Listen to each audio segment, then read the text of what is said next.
सर्वांना क्रांतिकारी जय भीम। मी सुंदर कांबळे 206 पिंपरी विधानसभा बहुजन समाज पार्टीचा अधिकृत उमेदवार या नात्याने आज या ठिकाणी आपल्याशी संवाद साधत आहे। गेल्या 10 वर्षांमध्ये आतापर्यंत मी पिंपरी विधानसभेच्या अंतर्गत असलेले शेकडो जे रहिवासी आहेत त्यांना ज्यांना निवारा नाही अशा लोकांना मी हक्काचं घर मिळवून देण्याचं काम या 10 वर्षांमध्ये केलेलं आहे। 672 लोकांना मी या ठिकाणी सदनिका वाटप केलेले आहेत।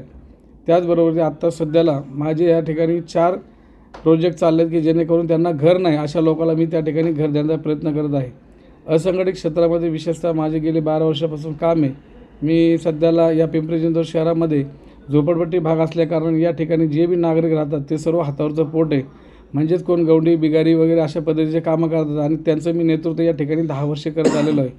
त्या अनुषंगाने महापालिकेतील जेवढ्या काही योजना आत्तापर्यंत आलेल्या आहेत त्या सर्वांचा लाभ मी मोफतपर्यंत या लोकांपर्यंत पोहोचवण्याचं काम या ठिकाणी केलेलं आहे आणि त्या माध्यमातून मी लोकांच्या संपर्कामध्ये खूप चांगल्या पद्धतीने आहे। पिंपरी विधानसभामध्ये असे कोणते कामं राहिले तर ते झाले नाही?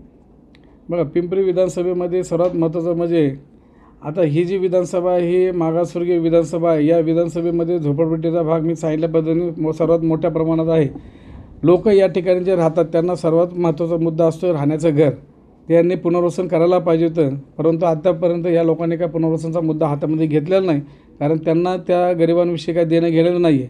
त्या अनुषंगाने सर्वात महत्त्वाचा मुद्दा होता की त्यांनी या ठिकाणी पुनर्वसन करायला पाहिजे होतं आणि त्यांनी ते केलेलं नाही आहे। तुम्हाला लोकांनी का निवडून द्यावं?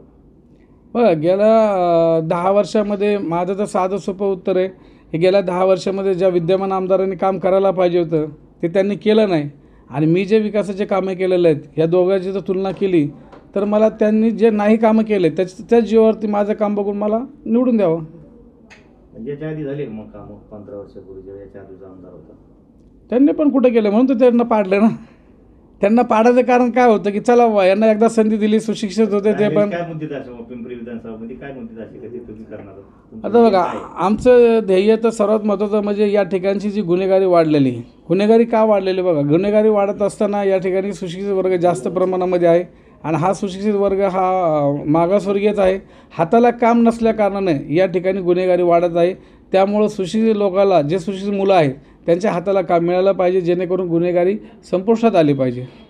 पिंपरीमध्ये जे काही एमआयडीसी वगैरे ती आहे का, त्याच्यात तुम्ही वाढ करणार कसं काय तुमचं काय? नाही, तसं पाहिलं तर आहे त्या ठिकाणी, पण आत्तापर्यंत जर आपण बघितलं तर चांगल्या पद्धतीने आपण डोकं लावलं तर त्या ठिकाणी पण आपण सुशिक्षित मुलांना जॉब चांगल्या पद्धतीने लावू शकतो आणि बेरोजगारी पण हटवण्यामध्ये मदत होईल, गुन्हेगारी हटवण्यात मदत होईल।